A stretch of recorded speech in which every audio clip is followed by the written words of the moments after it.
There's a moment, and if you've ever been truly honest with yourself, you'll know exactly what I'm talking about. There's a moment where you're somewhere quiet. Could be your car, sitting in a parking lot before you go inside somewhere.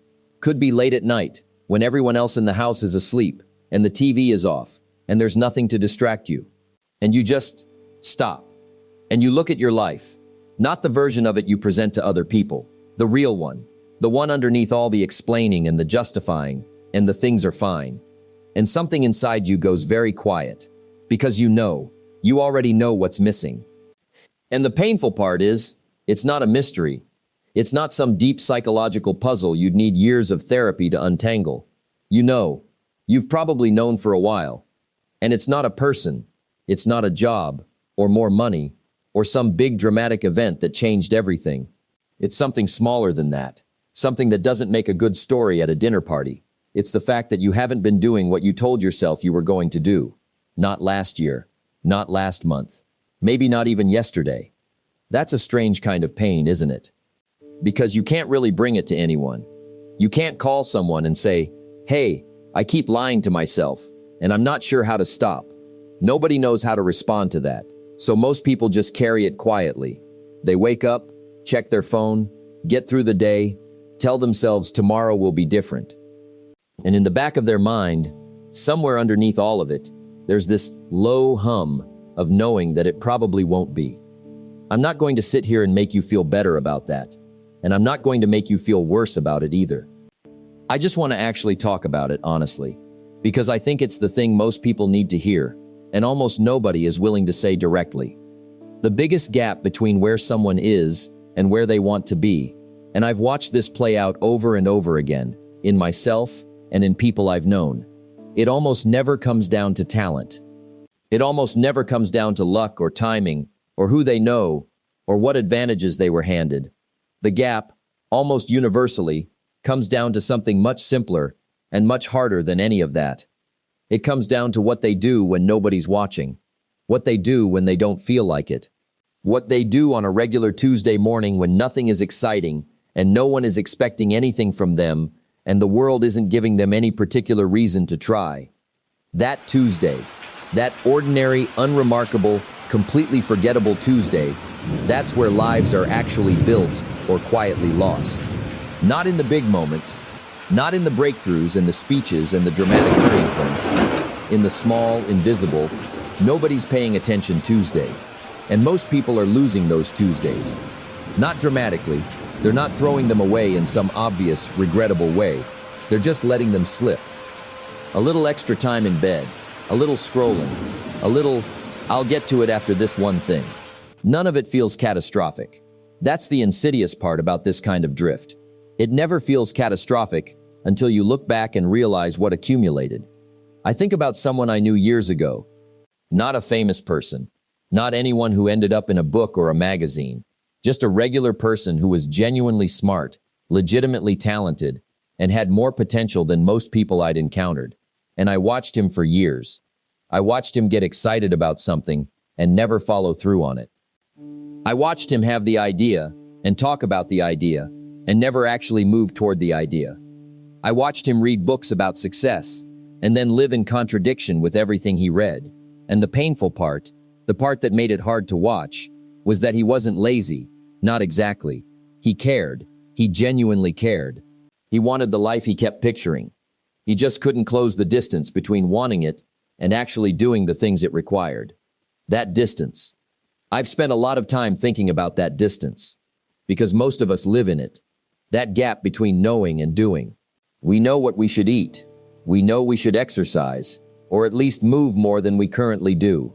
We know we should save money, or spend less, or have the hard conversation we've been putting off for months. We know we should put the phone down and be present with the people who matter. We know we should start that thing, finish that thing, reach out to that person.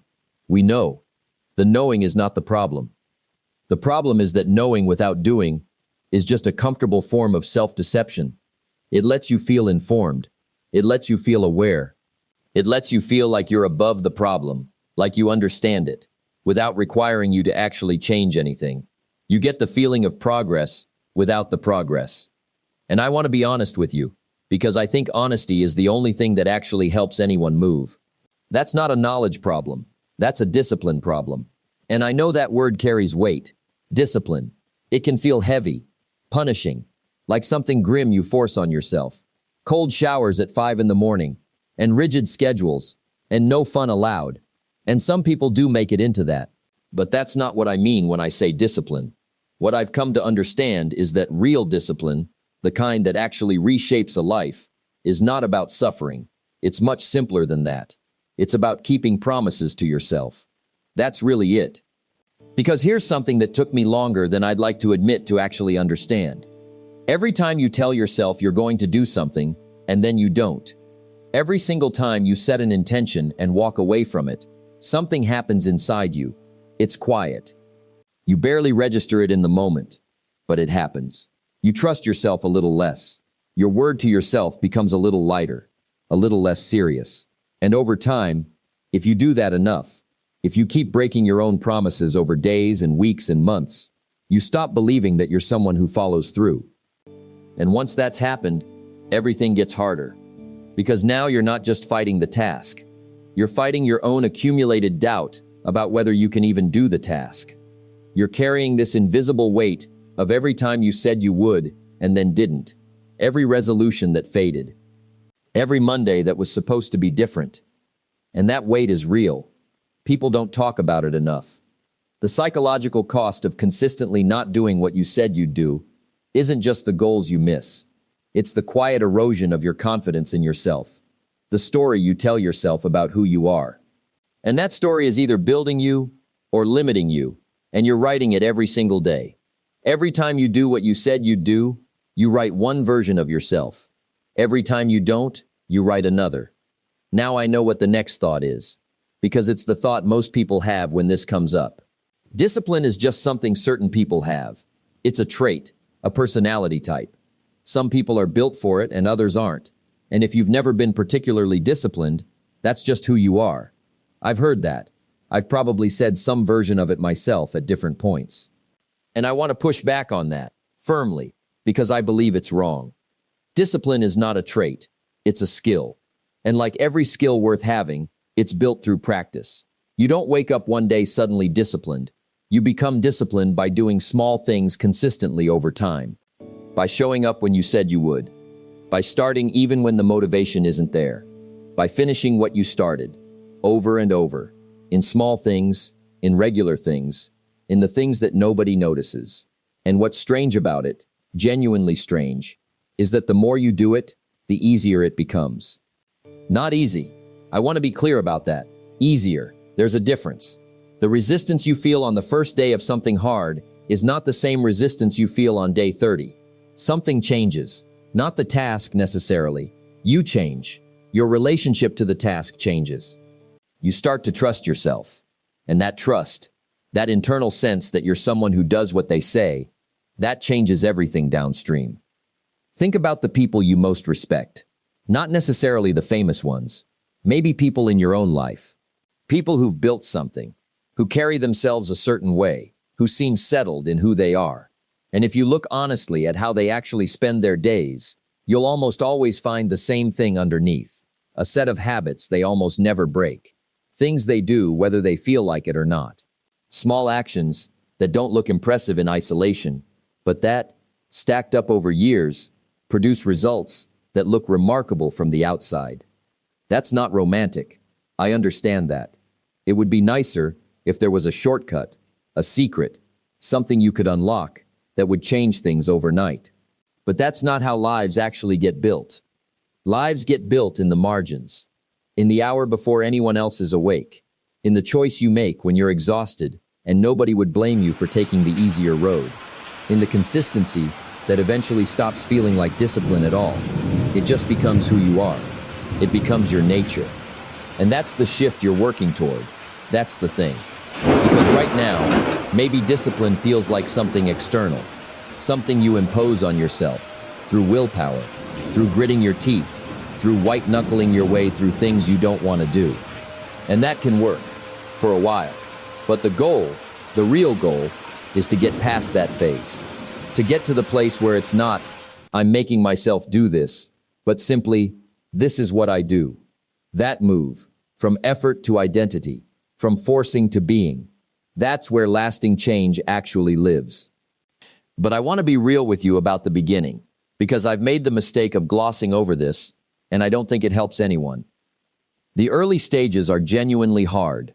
There will be mornings where you feel like you're fighting yourself, where the resistance feels almost personal, where you can't understand why something that seems simple, sitting down to work, doing the thing you plan to do, feels like moving through something thick. And I want you to know that this is completely normal.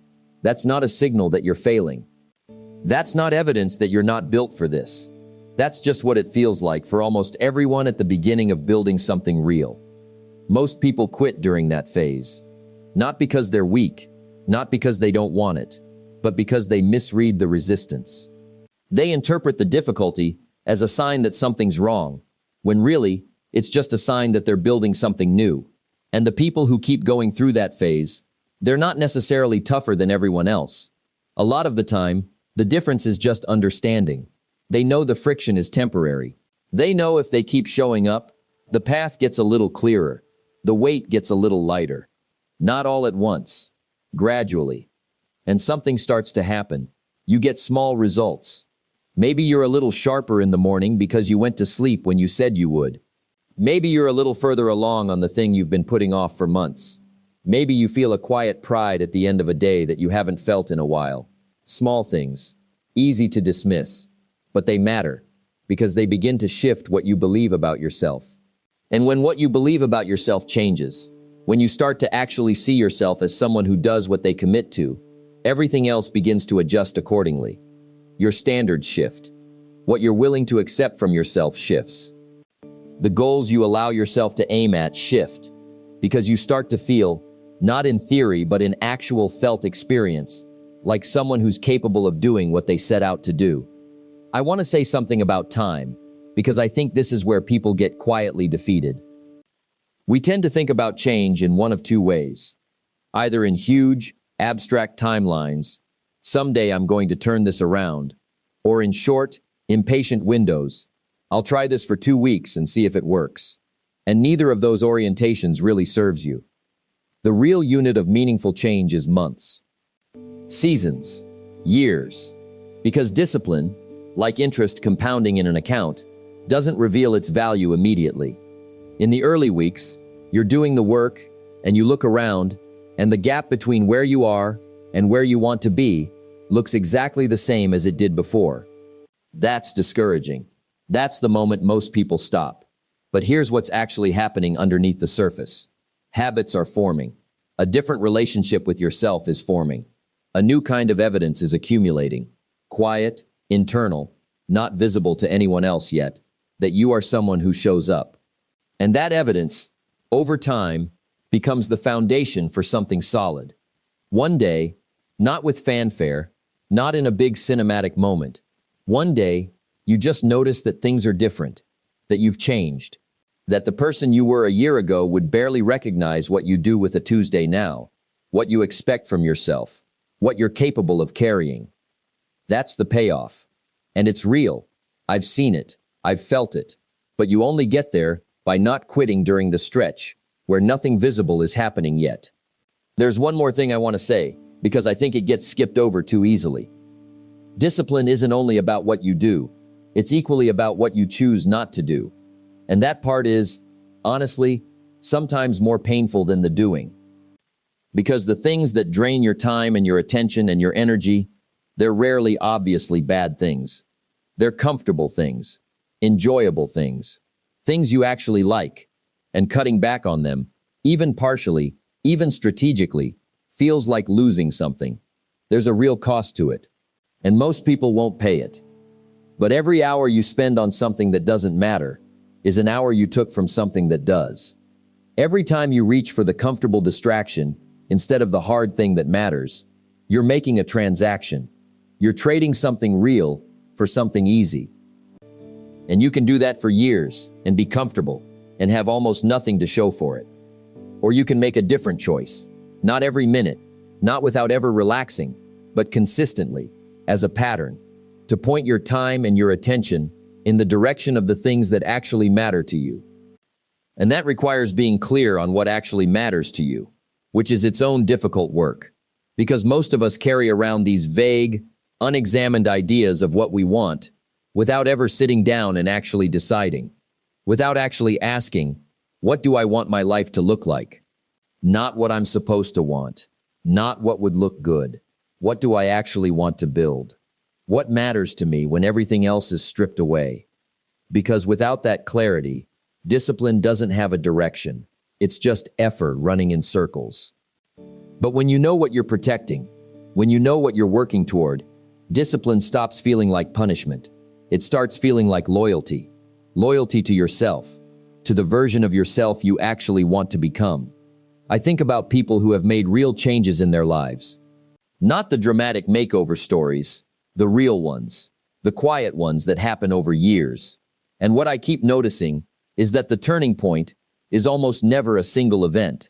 There's rarely one moment where everything shifted. Instead, there's a private decision. A decision to stop tolerating a certain version of themselves. And then small actions, repeated, sustained, compounding, over months and years, that produce something entirely different. And by the end of it, they often can't point to when it changed, because it didn't change all at once.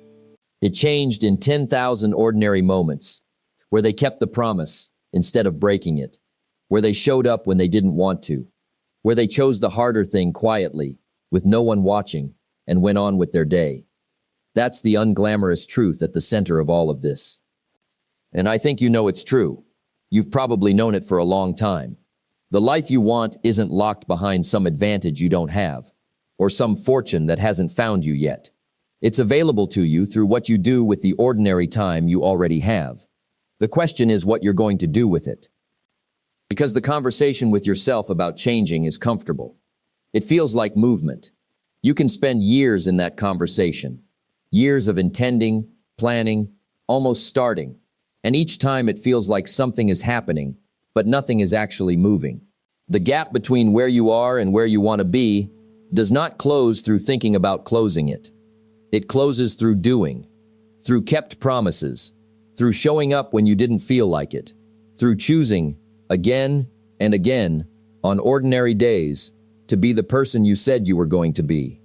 And there is a kind of freedom waiting on the other side of that, a feeling of being in charge of your own life that most people genuinely never experience. Because most people feel like life is happening to them, like they're always responding, adjusting, trying to stay afloat. And there's a smaller group who feel like they're actually steering, not because circumstances are perfect, because internally they've built something, a relationship with themselves, a track record, a foundation that holds. They trust themselves. They do what they say. And that internal reliability shapes everything else around them. That's what's available. Not a different set of circumstances. A different version of you. One that doesn't wait for the right mood to start. One that doesn't need someone else to believe in them before they believe in themselves. One that wakes up and does the work, not because it's always exciting, but because they've decided that's who they are. And those kinds of decisions, the real ones, the ones that change the trajectory of a life, they don't get announced. They don't happen on a stage with an audience. They happen quietly, usually alone, usually when you're tired, when you're uncertain, when it would be easier to wait one more day. And they look something like this. You realize you've been waiting long enough. You realize that tomorrow became next week, and next week became next month, and months became years. You realize that the version of yourself you keep planning to become will never show up if you keep running the same patterns that produce today. And something inside you, quietly, firmly, without drama, just decides. Decides to stop the drift. Decides to keep the next promise. Decides to actually do the thing.